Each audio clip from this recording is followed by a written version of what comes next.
Avec le développement des nouvelles technologies de l'information, la République centrafricaine se confronte au phénomène de la mésinformation, la désinformation et de la rumeur.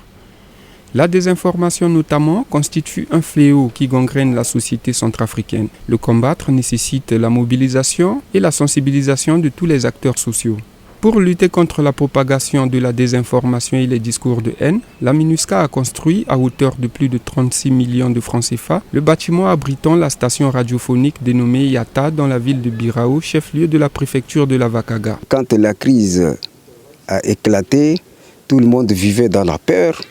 Par-ci, par-là, qu'est-ce que vous avez écouté? Voilà, les ont dit quoi? Mais effectivement, avec la création, l'instauration de la radio Yata s'est mise à mobiliser la population sur la cohésion, le vivre ensemble et sur la paix. Et si vous voyez l'effectif écrasant de la population à ce moment, c'est grâce à la mobilisation de tout temps que la radio Yata fait pour que la population soit rassurée de la sécurité.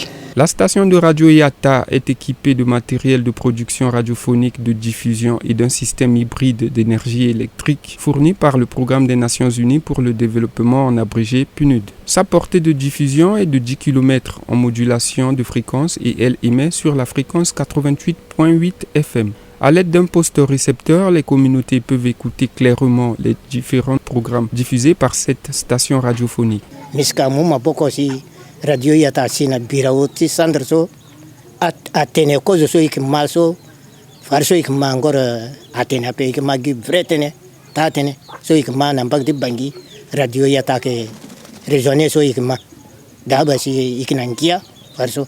Sur le plan national, la MINUSCA, à travers sa division de la communication stratégique et de l'information publique, a organisé plusieurs sessions de sensibilisation à l'intention des jeunes, des leaders communautaires, des blogueurs et des journalistes centrafricains contre la propagation des fausses nouvelles et des discours de haine. J'appelle tous les journalistes à observer scrupuleusement les règles d'éthique et de déontologie en sciences de l'information et de la communication, qu'il s'agisse de la désinformation, qu'il s'agisse des rumeurs, qu'il s'agisse de la mésinformation.